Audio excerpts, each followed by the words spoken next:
Ah, crikey. It's been a long day. It has been a very, very long day for me. Bloody work is one thing. Travelling across to the other side, or what felt like the other side of the country, is another thing. What is this thing doing? What is. Yeah, stream. StreamYards. What on earth are you doing? It's not, the camera's unplugged. What do you mean? It's not even unplugged. It is perfectly fine. You lied to me. You absolutely lied to me. Unbelievable stuff. Look at this. Crazy stuff. But anyways, I'm hopefully that it's magic. This wire is magic. You touch this wire and everything just explodes. It's crazy. It's literally like a, I don't know, a pressure plated mine. That's technically what a mine is a pressure plated explosion. But even so, we're back to talk about everything and nothing at the same time. Well, what is everything and nothing at the same time? It is just literally a chill chat. We're going to talk about whatever we want to talk about, and it's going to be swell because I am booted and suited.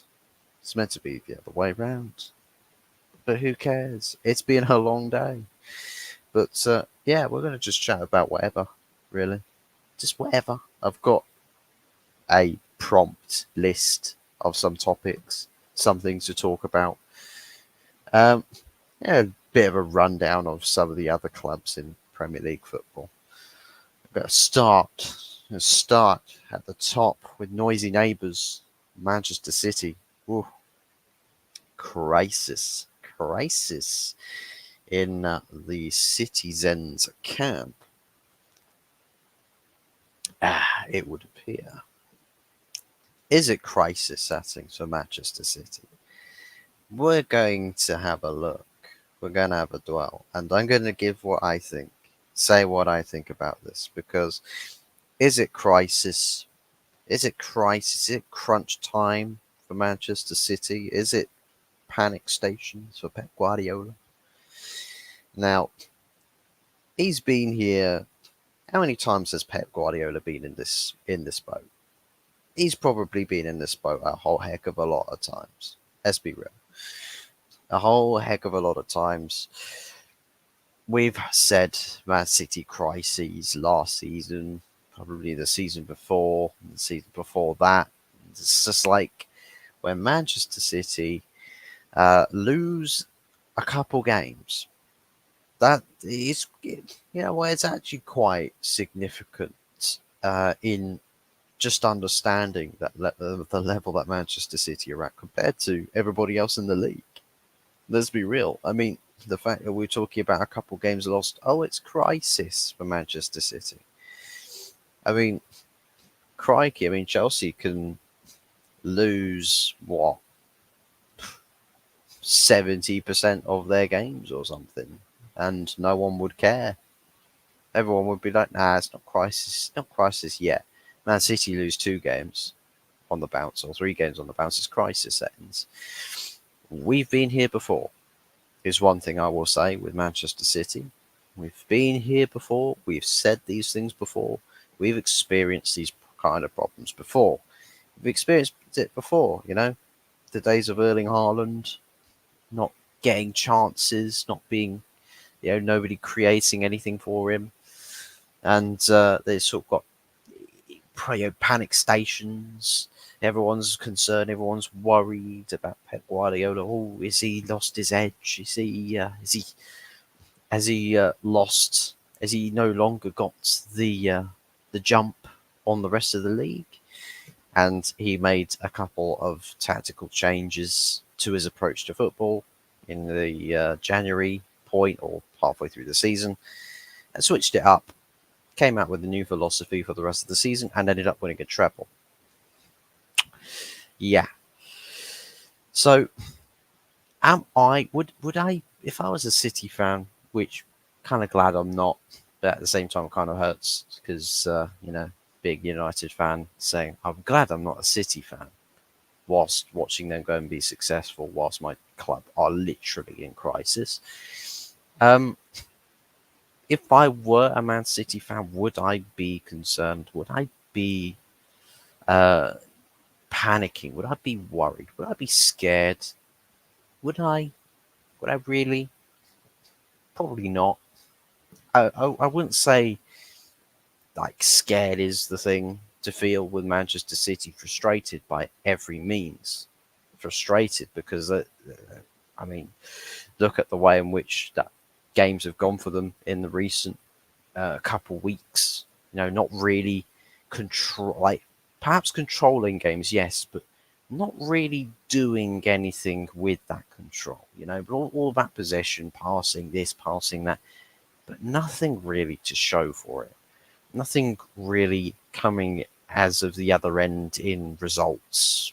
Right, it's like it's not paying off for them. Don't get me wrong. Having injuries in their team, big misses. I mean, Kevin De Bruyne, as has very frequently been mentioned, very very big miss by all means, very big miss.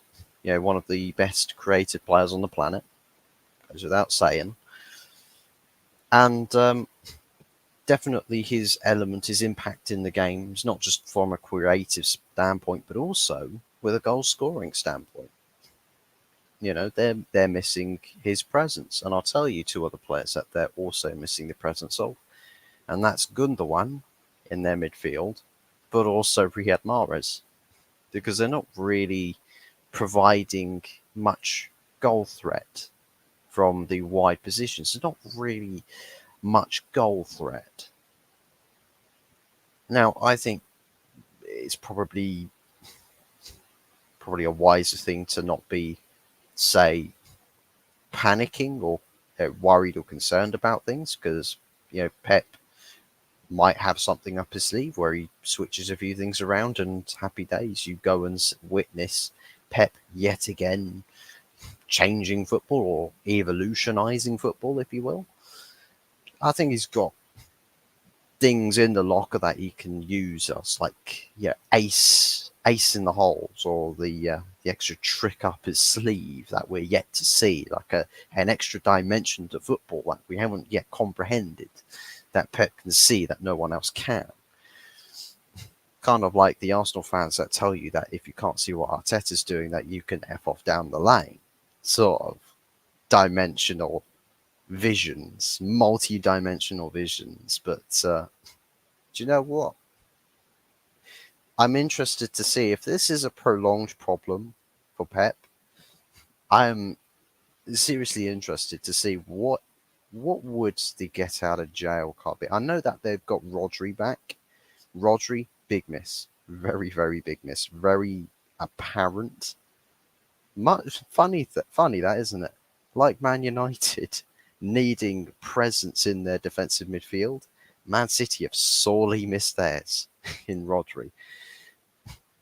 I mean, it's such a crucial position, but Man City, they have missed Rodri. That red card, straight red card, has not done them any favours whatsoever. John Stones coming back into the fray as well. Obviously, they're still missing De Bruyne, and that's going to continue to be a big, big miss.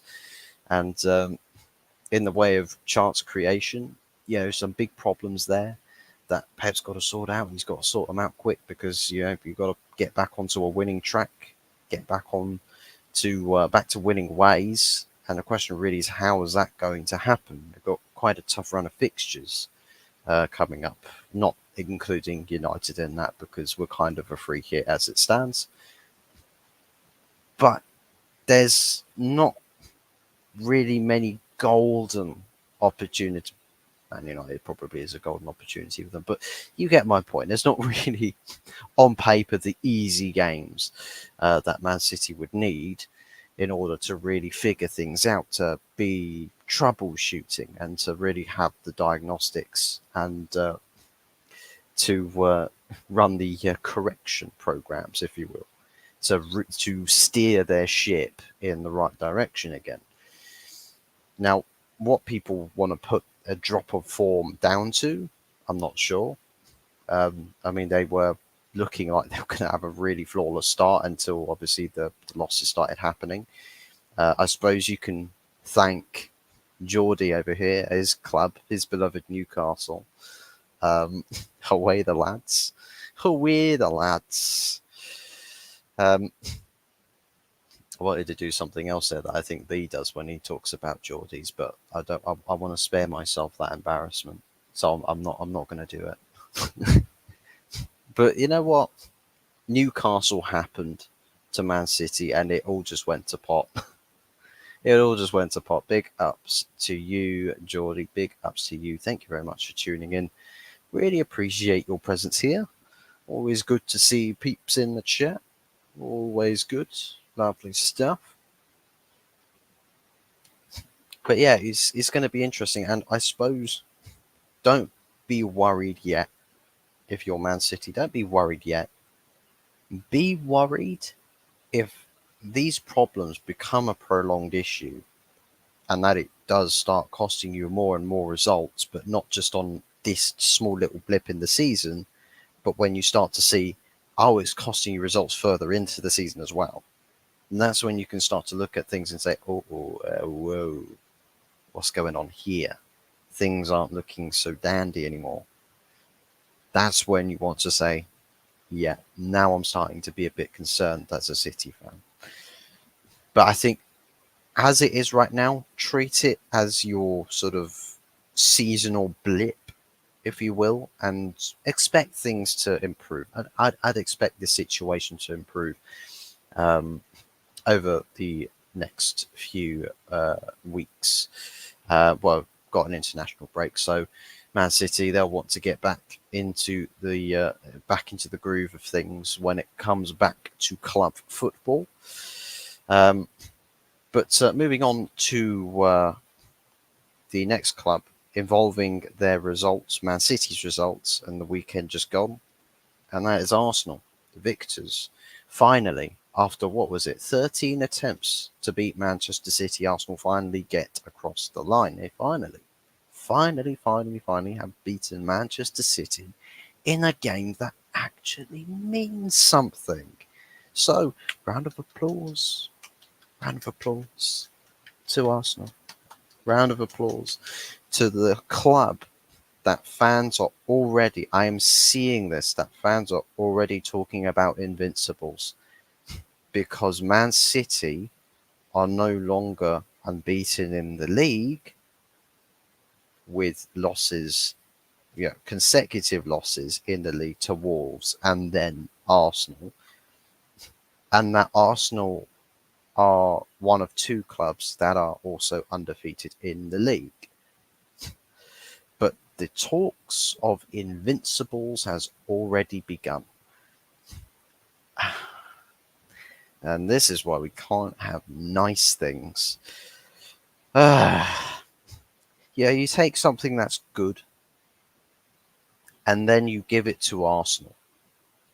And then you see the fan base's reaction en masse.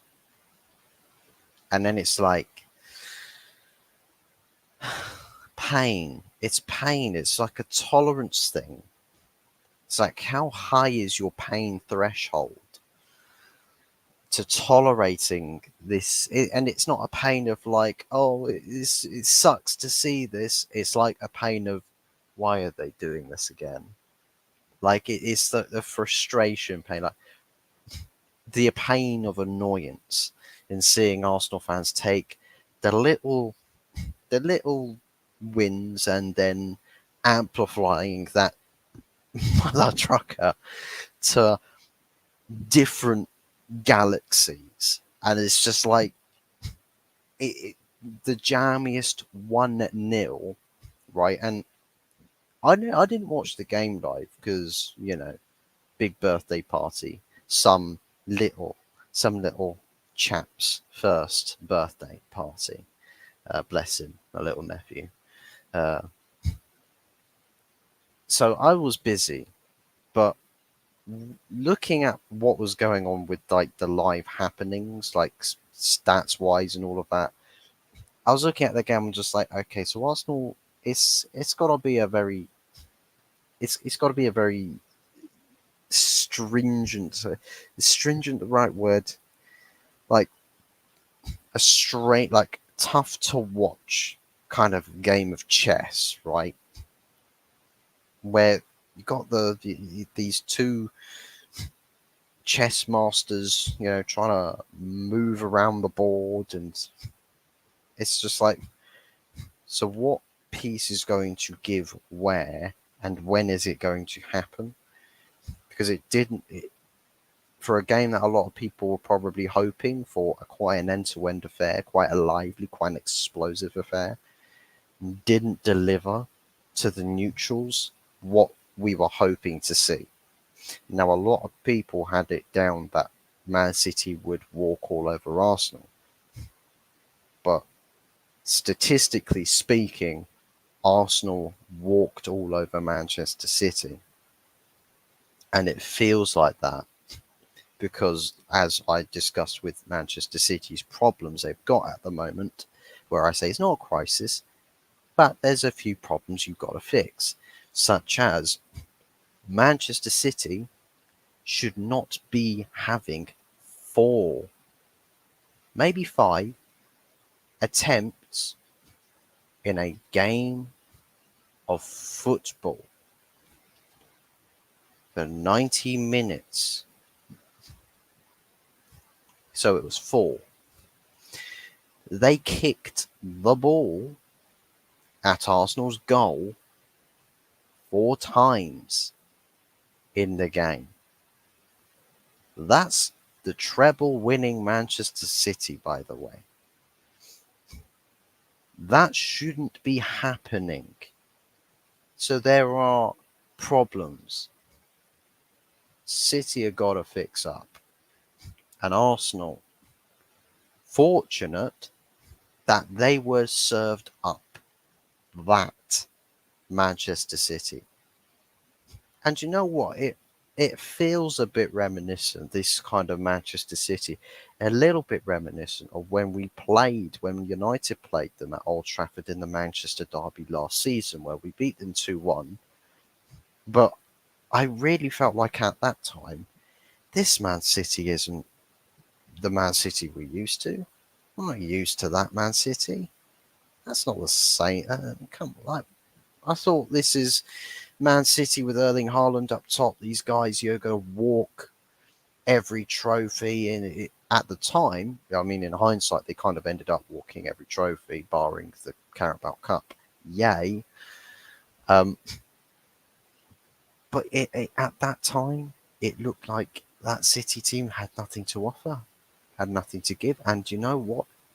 It probably feels that sort of same Manchester City is same sort of scenario, same sort of situation. And I think for Arsenal, it's a mental break that you have essentially you've beaten one of those footballing hoodoos, like those hoodoo teams or hoodoo grounds that you have, where it's just like, we never win at this ground, we never play well at this ground, we never beat this team, we never beat that team, we never score here, we never score there. Those weird hoodoos, Arsenal, regardless of how they've done it, just on the sole basis that they have done it, that they have got a win, a result across the line. And yeah, as I've said, a big mental break. And Arsenal, I would be happy, I'd say relieved, but definitely happy that I would say not quite put it to bed, because I would say you'd put that to bed. You'd put the whole, like, getting slapped up by Manchester City. I would say take it to the Etihad and get a result there, and then I will back the concept that you have fully buried and put pastures old into the coffin and lowered it into the ground of not beating Manchester City, because I mean, a deflected goal from Martinelli, you do have to make your own luck by every means. You do have to make your own luck. But for me, Arsenal be happy with this result. But anybody out there talking about going invincible, I have no words for you. I have no words for you. You don't need help. Y'all need Jesus. Go seek Jesus. Go seek God. That's all I got. That's all I got to say to you. Y'all think you're going invincible because you beat Man City 1-0 off a deflected shot. Christ. Big ups to Longhead, Yetis, Cave. Big up to the Yeti. Good to see you, mate. Hope you're doing well. The answer is shoot more both teams. Before our balls kicked, I was hoping that it would be a bit more lively. I was hoping that it would be an exciting game. Where it's like, you know, those memorable games that it's just like, oh, that game looked sick. If you've missed a game, you'd want to go watch the highlights. I don't want to watch those highlights. I don't want to go watch that Arsenal versus Man City highlights because it looked boring. It looked like a boring game. It's a big game for Arsenal, but Christ almighty, it looked boring from the outside looking in. So I'm good with checking out highlights or anything like that. I'm good. I'm swell. I'm cool with just sitting back and sipping on the hard stuff. I'm good with that. But without a doubt, massive result. Could talk about the referees, but I just can't be asked. I can't be asked with referees. I mean, it's like Arsenal. Imagine if Arsenal didn't win the game, right? And Kovacic somehow not getting a red card for something that we've already seen red cards be given for this season, right? And a ball with laws of physics isn't involved this time. It's just a bad tackle. Literally. Just a bad tackle. Completely mistimed. But, you know, referees are referees. You know, it's like special breeds of human, it would seem. It was awful to watch. I mean, I'm glad that I didn't sit down to watch it. We had the game, the Brighton versus Liverpool game on. That game was actually quite entertaining. You know, fair plays to Brighton and Liverpool for putting on an entertaining display in their game. Bit more of a Super Sunday kind of game that, but my oh my oh my, all of that build up and hype, and for it to just under-deliver from a neutral's perspective. But Arsenal won't care. They got 3 points. They beat Man City. And now their fans are talking about invincibles again. Christ almighty. I don't even think Spurs fans are that bad. I know that there's record number of cases of nosebleeds in North London, it would seem, with the amount of Tottenham fans taking glances at the league table. They're just like, I've never been this high before. And there's just blood streaks just coming out their noses like, oh my goodness, I'm feeling lightheaded. Even they're not this bad. Even they are not this bad. Like, mental stuff, but a big result. And for Arsenal's case, y'all got to carry on. Y'all got to take it to the next game. First game back from international break, and you've got to make it a statement result. I think it's Chelsea that they play next after the international break. Let's have a look. Yeah, so Chelsea away. Go win there.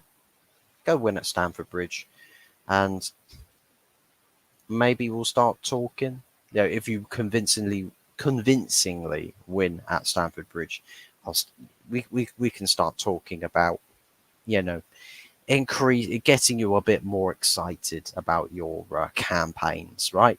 We can start having chats about those sort of conversations and all of that good stuff. Um, Invincibles, mate. Go blame Duad.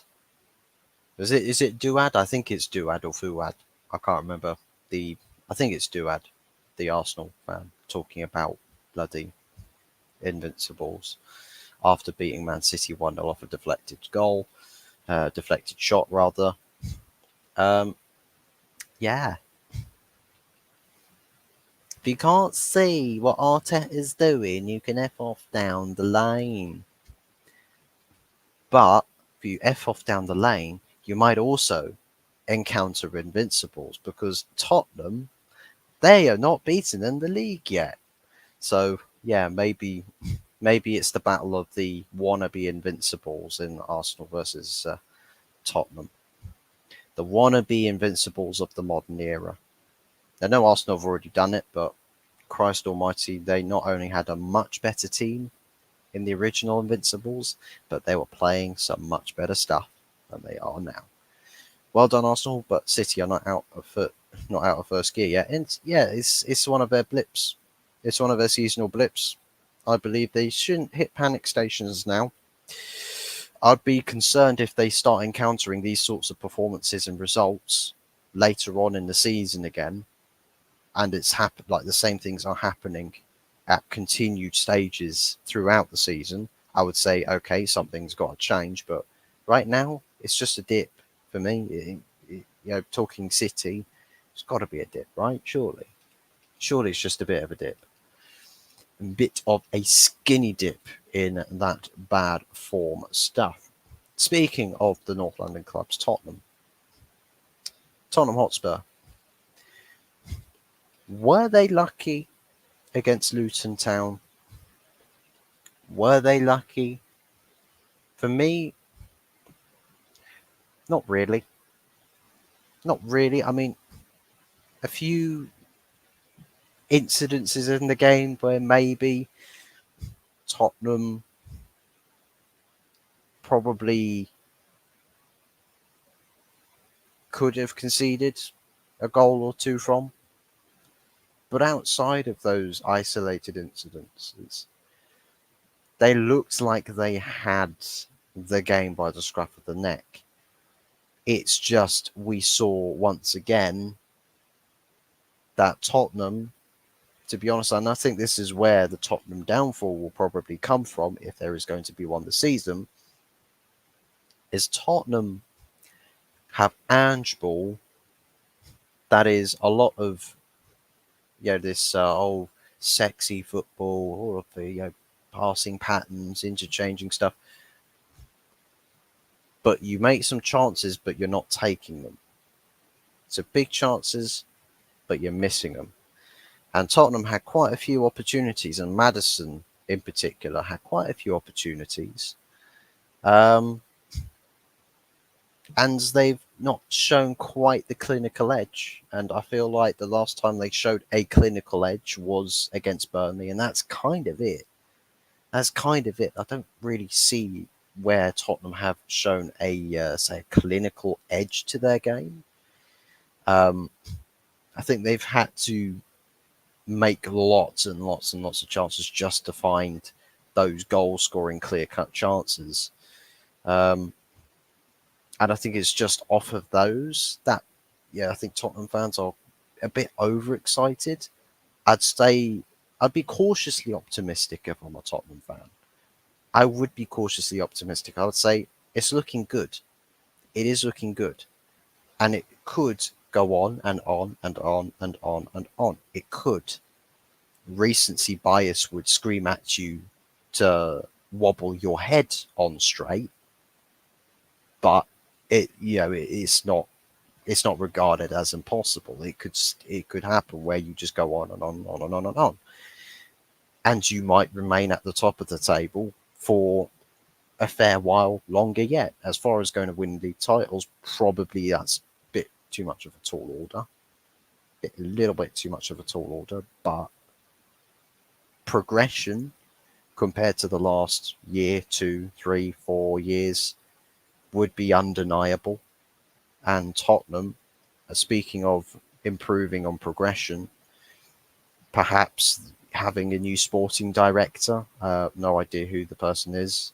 I think it's Lange and Ange, trying to work out how to take Spurs forward into a new era where they perhaps break this curse of not winning trophies. Maybe I'll tell you what, if Big Ange wins Tottenham their first trophy in however long it's been, I'll tell you what, that regardless of how insignificant the trophy is, if it's the Carabao Cup, they're celebrating that like it's the Champions League. They'll celebrate it like it's Champions League. And I mean, they can't do it this year because they're already out of it. But Spurs saying they have more chances, but it's scoring that counts. Exactly. They make lots of chances, but they're not really doing enough to really sort of have it decisively clear cut, if you will. And I think Tottenham, they'll want to find a clinical edge, because in big games we've got some big moments, we've got to take some big chances. If you've not got your clinical edge to you, it's going to cost you in the big moments. And if you want to go on to win big trophies, you've got to deliver in the big moments with big players at the highest pressured moments in the season. Whether Spurs will do that or not, we'll have to see if they've got anything about them this season to sort of hit that sort of level.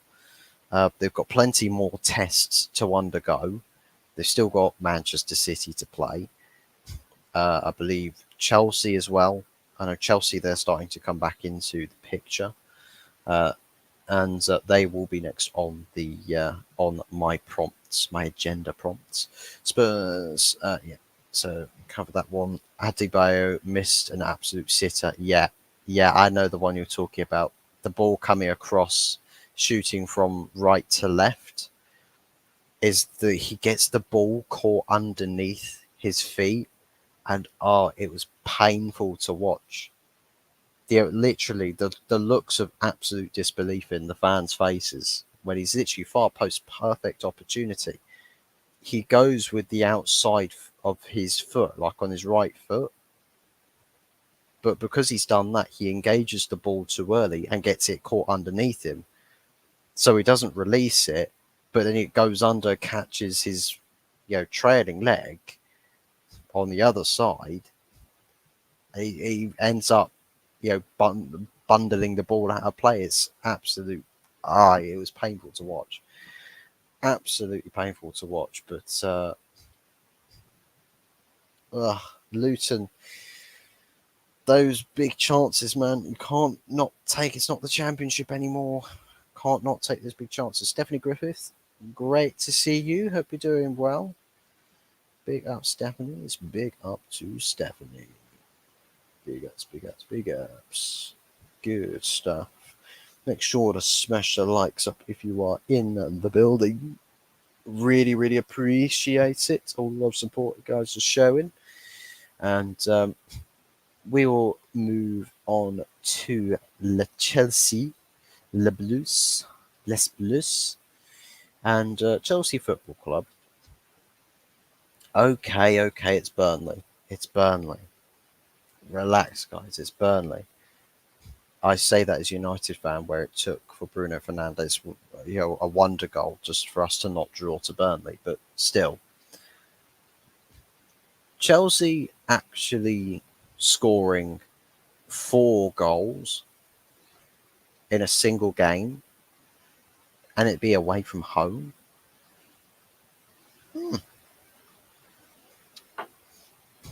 And one name to me that stands out in this sort of topic, for me, is Cole Palmer.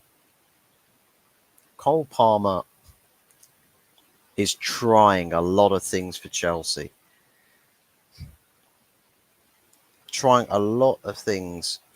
And I like seeing that Cole Palmer goal.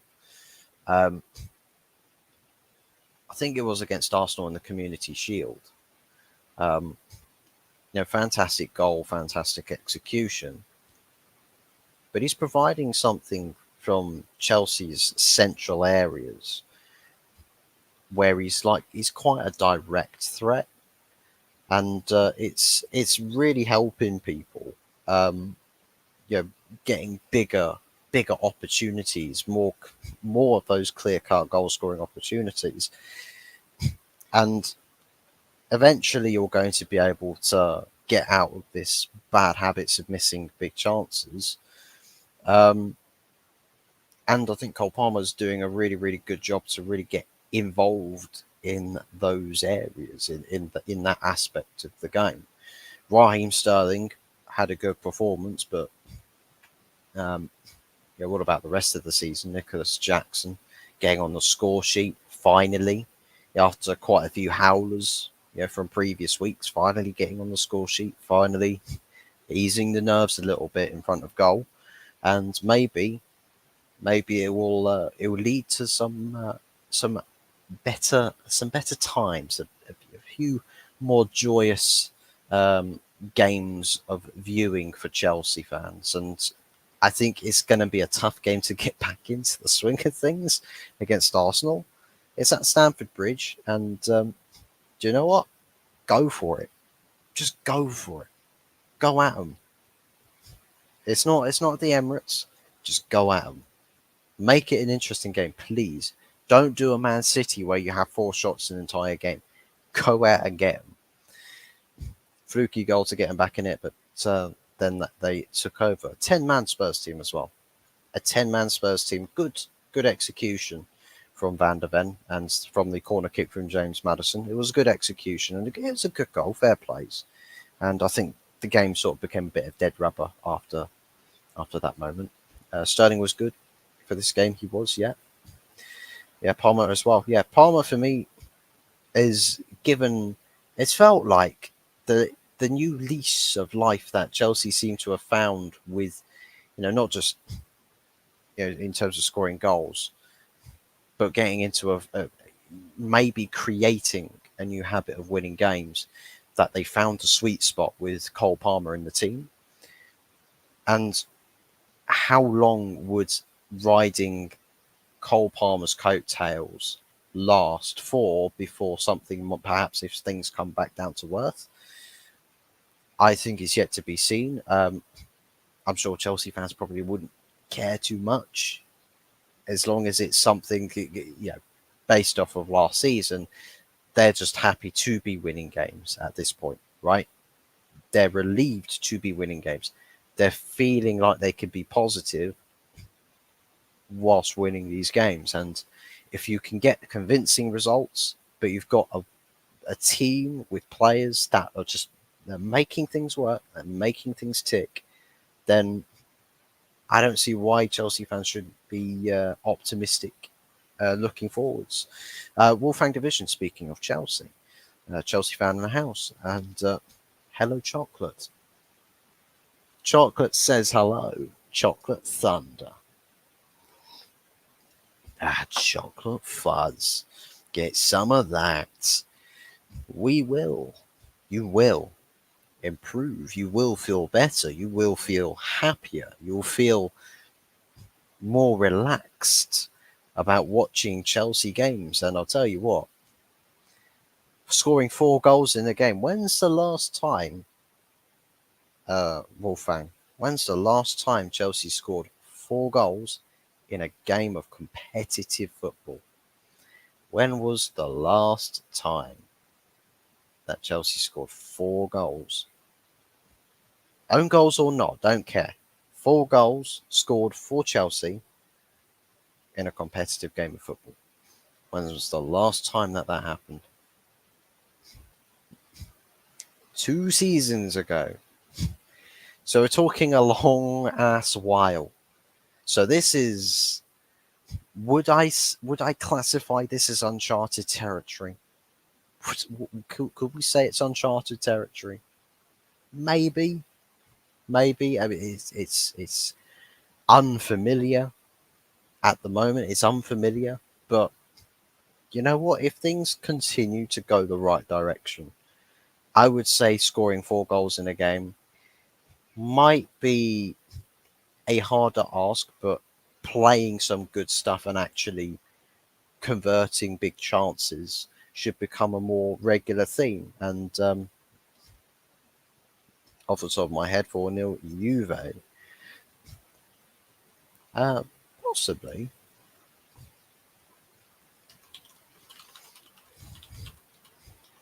Uh,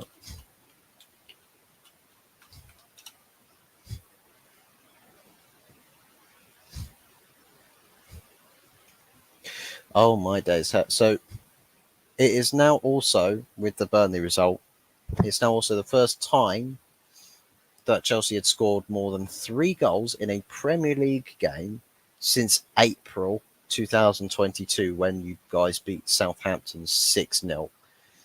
And exactly, well, first time that they'd scored exactly 4 goals in a game since March 2022.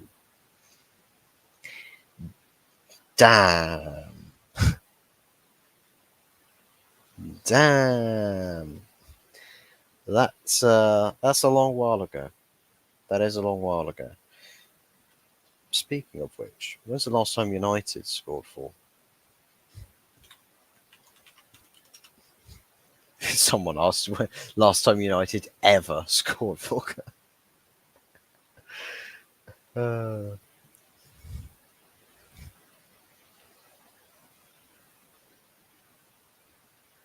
okay, it's not telling me. Not telling me. I think was it this season? No, it wasn't this season. It was before last season. No, Betis we scored 4 goals against, but still, still, Chelsea, things looking good, looking better. They looked decent when they got back in it. They are they back? Who knows? We got Wolves and Geordie. All of that good stuff. And it'll be interesting if Chelsea do get back into the mix. Because I'll tell you what, if here's the fun part where we can speculate. Let's just say on a hypothetical, Manchester City are not on it as prominent as they've been in previous seasons. Liverpool are competitive, Arsenal are competitive, Tottenham are competitive, Chelsea find a miraculous comeback, Newcastle keep attaining points and moving up the table. I know that they dropped 2 points this weekend, as did Liverpool. And I know Chelsea got a long way to go. Brighton aren't a long way off either. Brighton are not far off. There's actually an interesting, like, top of the table scenario coming to light right now. There's a very interesting top of the table picture, and I can't lie. I'm actually. It sucks that United aren't involved in it and won't be. I'll definitely stand by that point that United will not be involved in anything top of the table this season. We will be miles away from it. But looking at what's going on at the top of the table, it's probably going to be the first time for a long time that we've had potentially 3 to 4 teams all competing for a Premier League title, albeit, well, I'd say competing for a Premier League title, being in that region of the table from start to finish of a season. Whether teams are yet to fall away and will experience a drop in form and start encountering, drop results, drop points, we'll have to see. Beat Arsenal, the Invincibles off. If Chelsea beat Arsenal, like,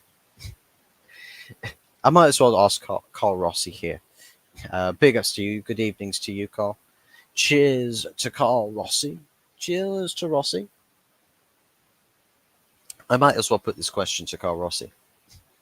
Where does the feeling around Arsenal because you're on cloud nine after beating Manchester City. Where would the Arsenal mood go if Chelsea were to beat you at Stamford Bridge? Where would the Arsenal mood go? Because I know that with other losses in other competitions or difficulties, let's say difficulties that you experience in other competitions. I know Lons, losing 2-1 to Lons definitely had a lot of Arsenal fans feeling quite cagey about games like in the near future. I don't know, beating Manchester City is, quite a big bounce back, but Chelsea at this stage, I can't help but think that Arsenal fans will think that Chelsea team there, we got to beat them.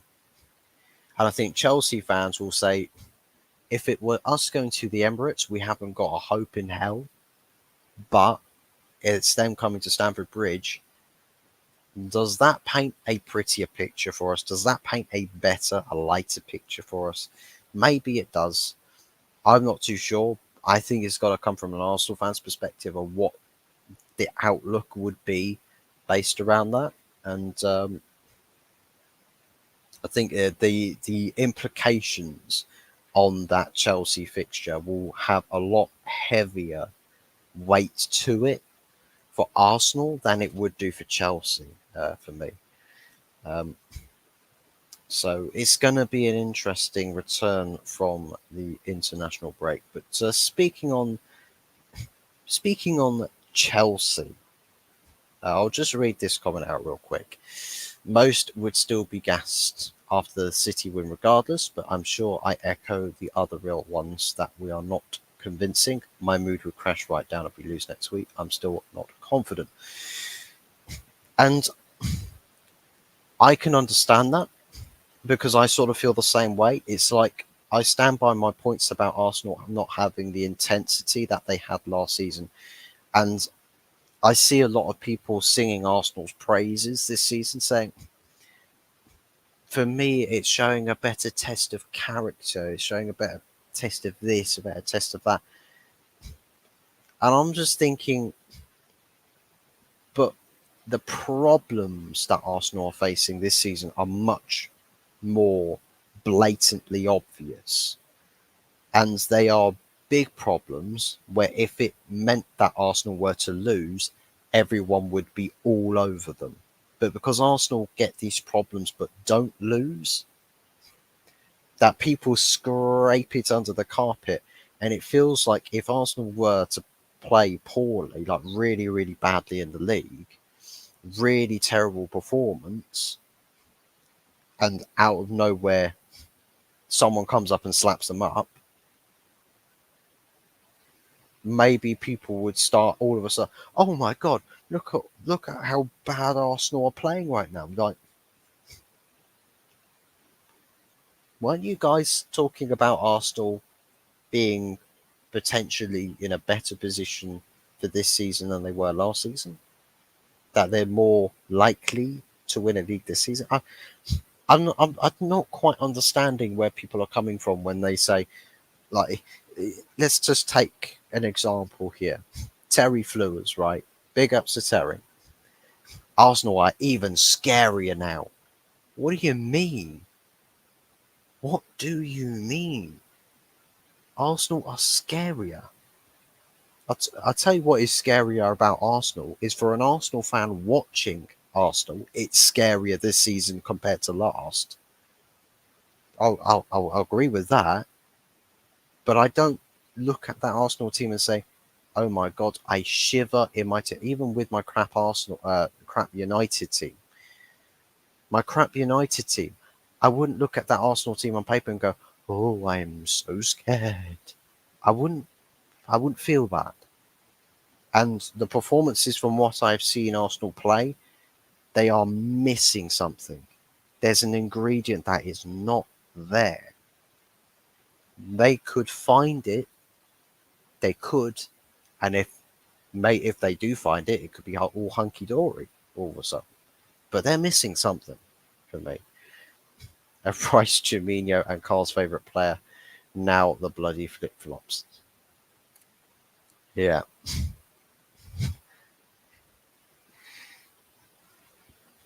Uh, but yeah, speaking on Chelsea, Eden Hazard has announced his retirement from football. Eden Hazard announced his retirement. Yeah, not not great. Not a good outlook. A crying shame, I would probably say. A crying shame from a player that still feels like yesterday that man was tearing it up in the Premier League. And the moment his career died was when he accepted the contract from Real Madrid. He got that he got that Real Madrid contract, and his career died. That day he put pen to paper, it died. That was the point. And for whatever reason, the moment that he went to Real Madrid, I've not seen anything. I'd never seen anything positive written in any stories, news articles, anything at all about Eden Hazard has done a great job today. Like, none of that. Honestly, one of these, and this is what's crazy. The transfer fee for Eden Hazard was massive as well. So Chelsea get a massive transfer fee for Eden Hazard. He goes to Real Madrid, and Real Madrid literally get nothing. Absolutely nothing from him. And now to see that he's spent 4 years thereabouts, I think it was about 4 years at Real Madrid, and he just lost his love for football, lost his smile, lost his passion for the game, for playing. It's a shame because his little brother Thorgan Hazard, not as talented as Eden, not as naturally talented, but at least with Thorgan Hazard, at least he's sort of getting pushing for the Belgium international team spots, pushing at club level to do the best he can, and fair plays to him. But Eden Hazard, I mean, it's a shame because I really, really rated Eden Hazard, and I think that the debates between Salah and Hazard, I think Hazard was a more talented player in the Premier League.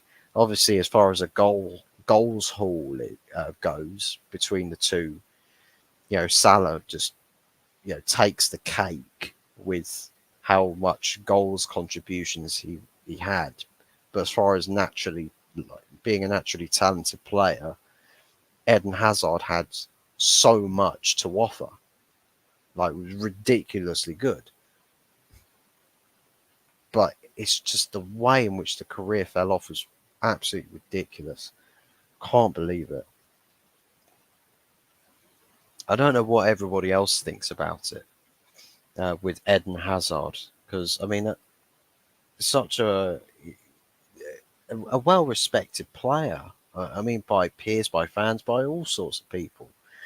People only think back and remember days, remember things quite fondly of him.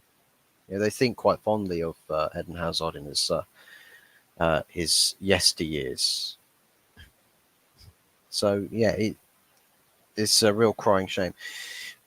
Let's go through a couple of comments. Carl Rossi says that's why I always try to keep a level head in terms of hype until late April if competing. People saying we show character. It was one game out of 38. For fuck's sakes, they need to calm down. Our fans. And do you know what? The funny thing is the people commending, right, Arsenal the most, or are so desperate to commend Arsenal the most, are fans of rival clubs. Like, I mean, why are United fans raving about Arsenal? Why? What? It's like, I'm sorry, Terry Flewers again. Man loves Arsenal. I swear down he loves Arsenal. Mark Goldbridge of That's Football he can't say enough positivity about Arsenal. Gary Neville. I mean, cool. Gary Neville never predicted Arsenal to win the Premier. Did he actually predict Arsenal to win the Premier League this season? I swear he did. Or someone predicted Arsenal to win the Premier League this season where they didn't last. But I don't get it.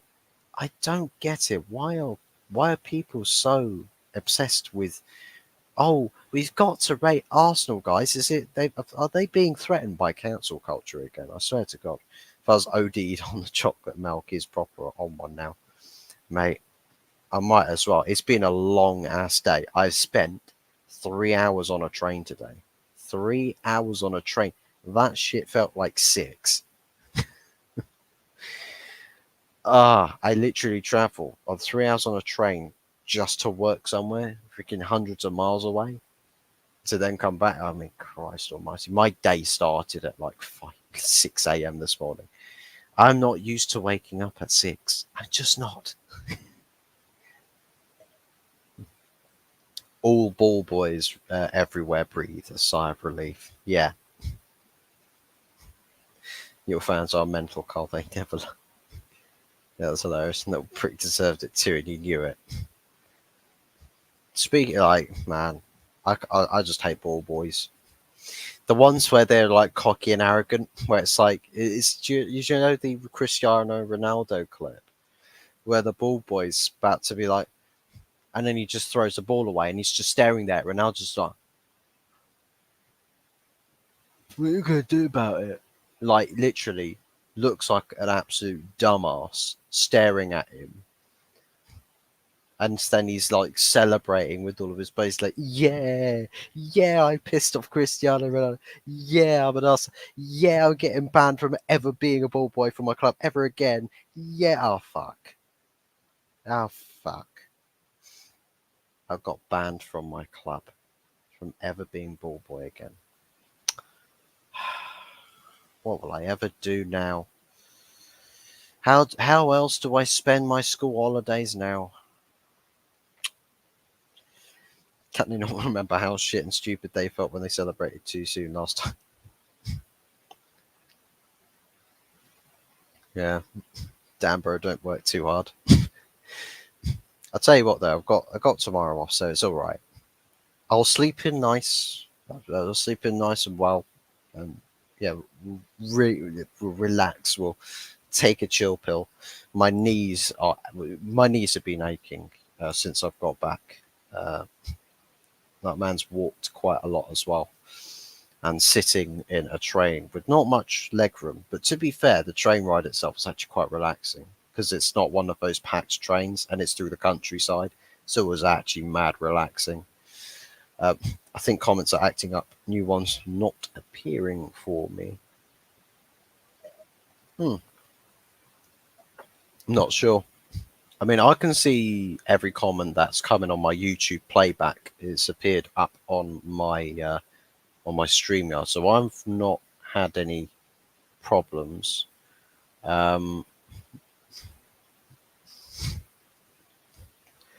I see what you mean. Yeah, I think it was this comment here that Yeti popped in because it's disappeared off of my on my YouTube playback. I don't know if that's because the comment gets retracted or something like that. I'm not sure. Or it's just YouTube having an absolute brain fart. Might be YouTube having a brain fart. I mean, can't put it past YouTube. YouTube's kind of like this nowadays. On a mad one, on an absolute mad one, swear down. But yeah, and I think we'll finish things up with Liverpool. Liverpool title race. Yes or no? YouTube has been all over the place. It has. It really, really has. I think most content creation platforms have been all over the place. It's not really one that's actually been consistently well serving, to put it simply. But this is my question to the comments or to the chat. If you're watching on playback, then put this in the comment section on what you think. Liverpool in a title race, yes or no? Are Liverpool there yet? You know, they've overhauled the midfield from last season when they had a massive drop off. Before that season, they were competing. Are Liverpool back to competing, or do we think they still need to have a little bit more time to just really batten down the hatches before they make a solid shot at the title? Because I think Liverpool, they're finding some form of footing. So I would say Liverpool title race a bit too early. Bit too early to talk about the Liverpool title race. They've still got one or two things they need to sort out, but there are good signs that things are moving and like things are ticking for Liverpool again. I know the attack is looking, you know, relatively potent again. Um, I think their midfield now, the defensive midfield is still to me a glaring issue because they've not signed. I mean, the only defensive midfielder they've got at the club is Endo, and they've been playing McAllister at the deep role in that midfield. And it's occurred several times this season where McAllister has been caught out, where McAllister has a crazy moment where he loses the ball in a dangerous area, or a goal occurs from a McAllister error. And I feel like, for me, McAllister, he can't really be your pivot. He can't be the guy that's controlling and dictating the pace of the game. He's got to be a part to linking up play, but not controlling the flow of the game. I think Liverpool needed to sign a CDM for that to actually happen, to sort of get something like that. And they haven't, in my opinion, recruited for that. So I think Brighton exposed their lack of defensive midfielder a little bit. And I think there will be other games in the season where they will be exposed again. I just believe that Liverpool's attack are quite potent at the moment, and it probably might carry them through a fair few results.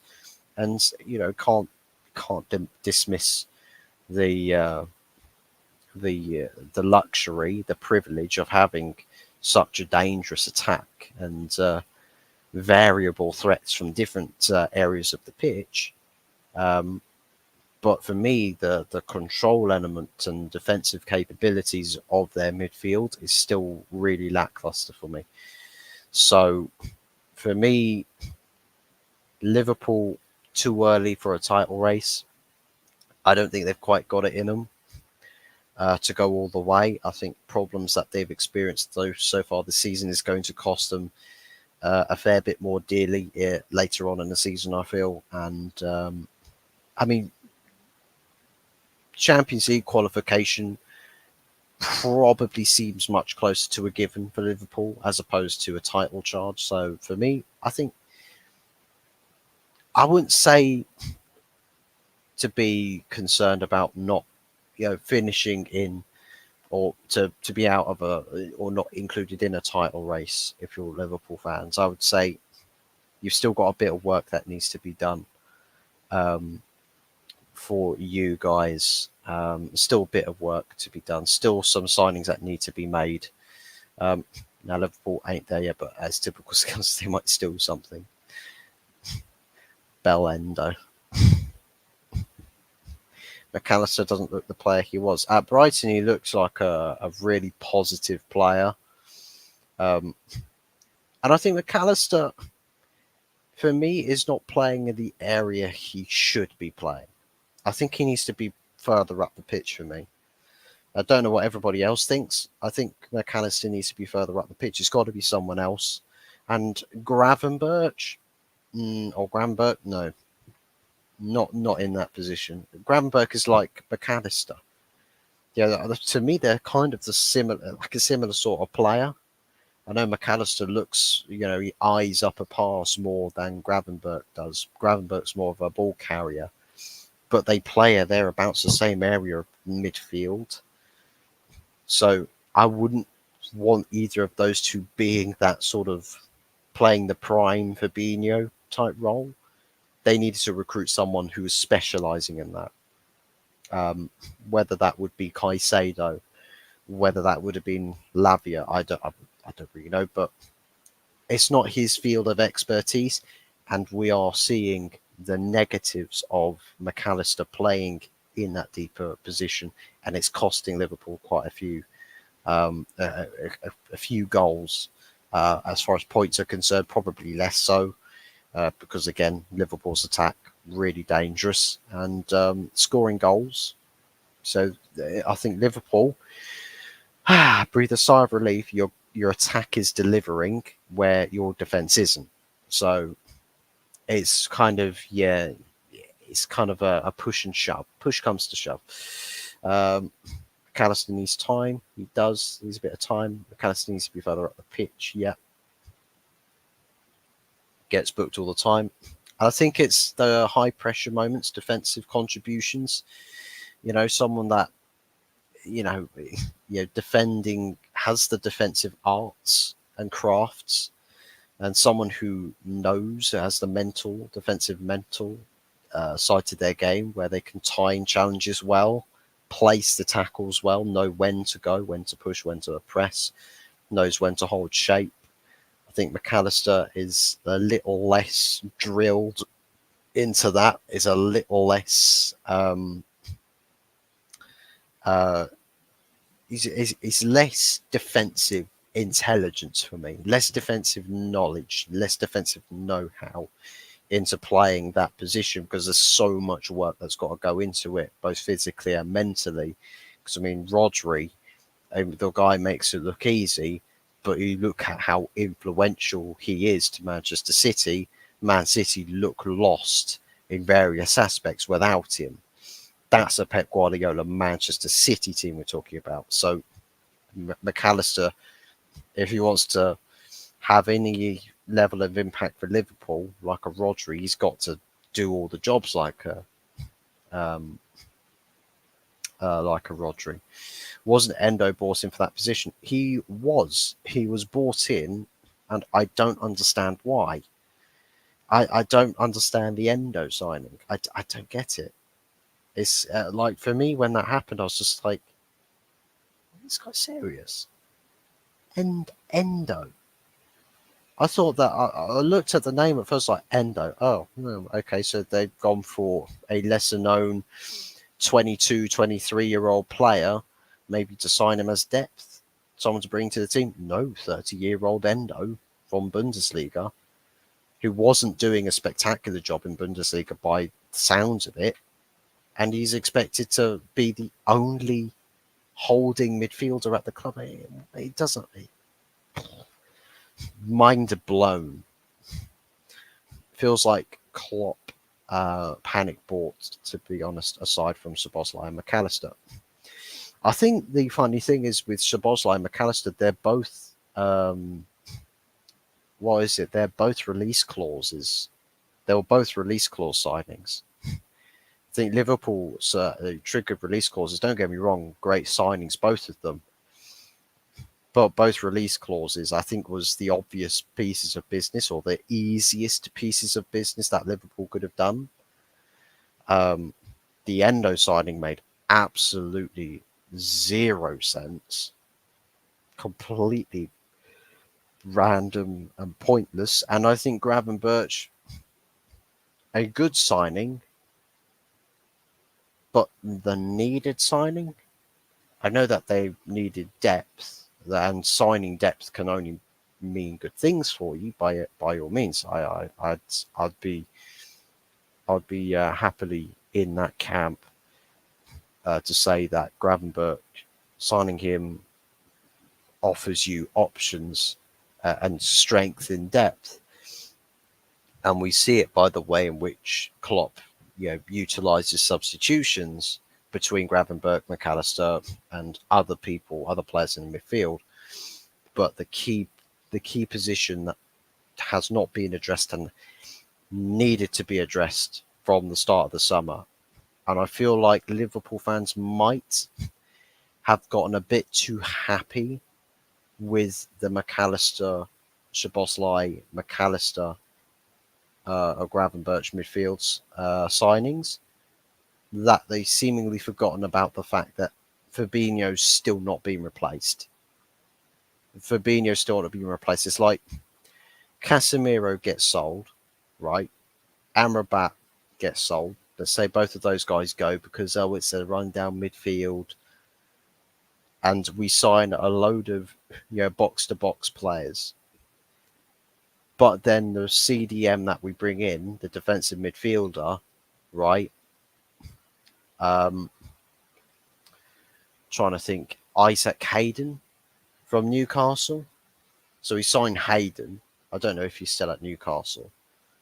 And we're just like, here's the new defensive midfielder. And you're like, yay. But it's okay because we signed a load of box-to-box players. And we're really happy about that. And we're excited again. But I mean, Liverpool are lucky that Salah is firing on all cylinders.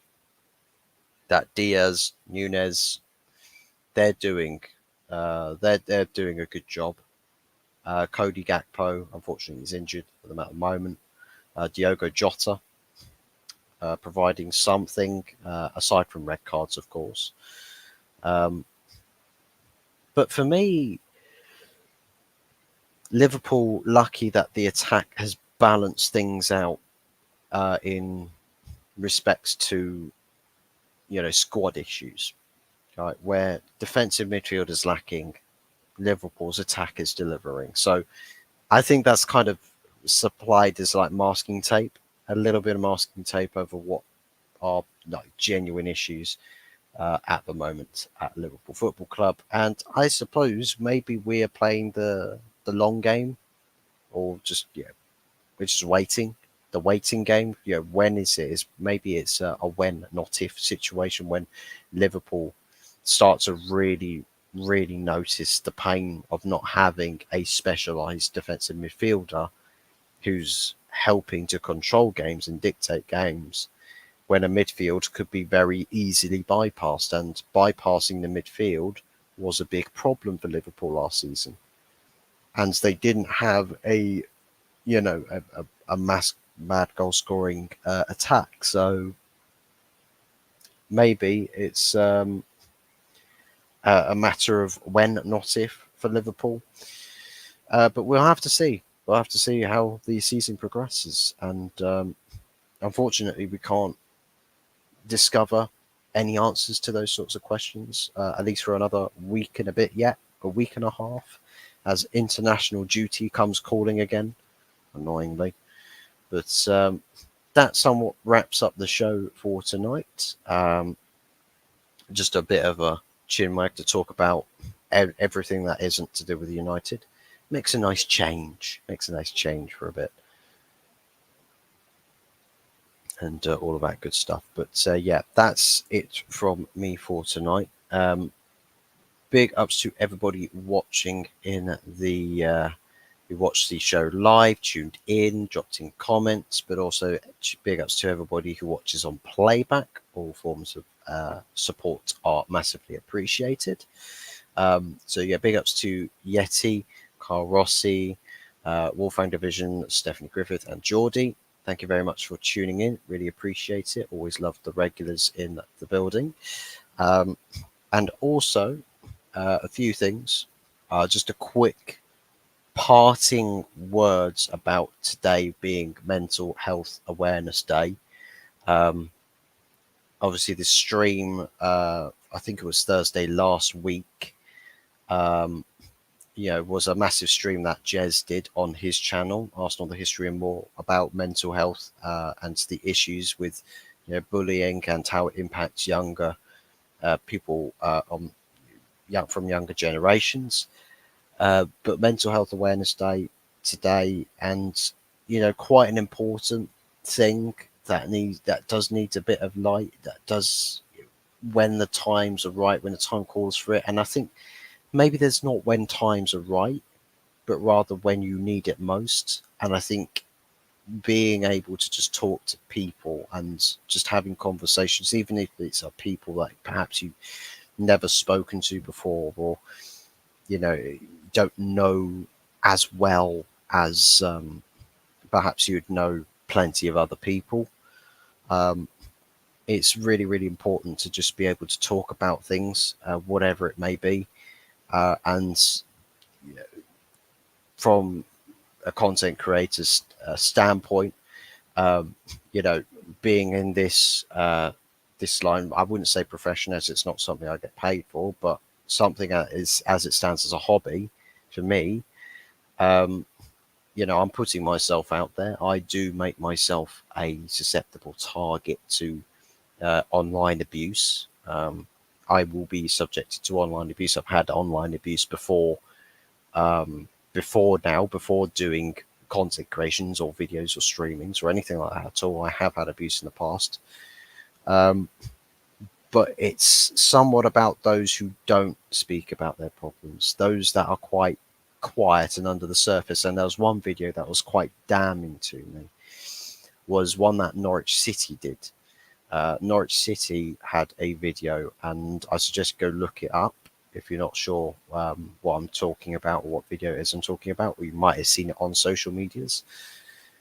But it's quite a damning video about two supporters, one that's very reserved and looks and sounds and acts like they're depressed, and a lot of people think, oh, what's wrong with him? And the loud guy standing right next to him, the happiest, like the most emotional, the most emotionally driven person, who's checking in on him, who's celebrating the most, who's head in the hands moments and all of that stuff. And I'll catch you next week. How's your week been? The guy that's talking a lot, and the person next to him that's like really like very introverted, like extremely introverted, like not really giving a lot to a conversation. Who would have thought, well, maybe that guy there is depressed. And the damning part is where it's the introverted guy that comes to sit down when the extrovert person gives him a scarf and all of that. It's like, nah, mate, you keep it.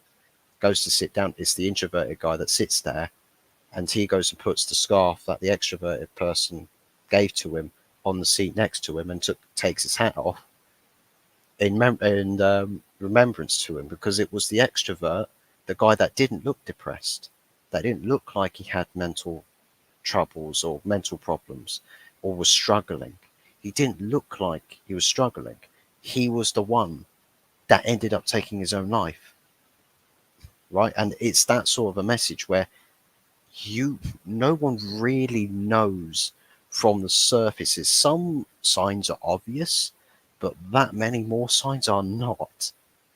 And even the people that seem the most happiest, and this is the thing, sometimes the people that laugh the hardest, that smile the brightest, and crack the most jokes are probably might just be the ones that are struggling the most. And this is the thing, as the saying is that some signs are not as obvious as others. And I think it's just having an open mind to things like this, and sparing a moment aside in your day if there's someone that you might have concerns about, that if you have that itch about thinking, that person doesn't, something's not right with him or her, something's not right with them, whoever it is, if you've got that feeling, go and explore that feeling, and legitimate, like, even if it's someone that's just like, oh, why is this person randomly messaging me? it's like you still did it because it's like you might just to save someone's life with your interaction, and it can come down to that. It can come down to that. Even if someone doesn't appreciate your contact or your conversation, it's you don't know just how impactful for for the right reasons, just how impactful your conversation to someone is because you asked them if they're okay, because you were when no one else maybe bothered or thought enough to ask, you decided something didn't quite sit right with me. I want to ask them. And maybe the people that you least expect to be struggling the most, always check on everybody else around you, right? Be eyes open, ears open, and keep an open mind, right? And keep your doors open and show that you are someone that these people can talk to, because it might be someone that you'd like, oh, I swear that you're what, the funniest bloke I know. He's always the life of the party and everything comes to you. It's like I've got the I've been really struggling. It can, it, People from all these kinds of different backgrounds can come to you with these struggles. So keep an open mind, an open heart, and keep your doors open to conversations. But just be, you know, just be alert or aware of those around you, because we can all do a little bit to help. We can all do well. Um, we can all do a little bit to give a little bit to helping out those around us, even when we don't feel like we want to. I guess it's a little bit like helping homeless people on the street. When you pass them by and you don't give them anything, maybe we half thought about doing it, and it's that sort of little tinge of guilt. Um, Maybe the feelings of regret come from the same place. Maybe I'm not too sure. Um, See you on the show tomorrow. Absolutely, 100%. Not keeping my door open. I'll get robbed. I live in Nottingham. I think it's the same place with most places in this country. You'll get robbed. It's the UK. People like to steal shit in UK. But yeah, just to come back to this point, on tomorrow's show, 3 p.m., I will be live on Long-Haired Yeti's channel for episode 1 for what by the looks of it is going to be a weekly podcast. So it will be at 3 p.m. tomorrow on Long-Haired Yeti's channel. I'll probably do a morning post where I will link the stream in that post so people can go and check that out in advance. Do be sure to drop some early likes to show some love and support and push it up the algorithm so people go and set notifications for when it goes live and all of that good stuff. So yeah, that's basically it from me tonight. Thank you very much to everybody that has stopped by a while and or stopped by and listened for a while. And enjoy the rest of your Tuesday nights, whatever it is that you may be doing. And we'll see you again tomorrow. Good night, goodbye, take care, and God bless y'all.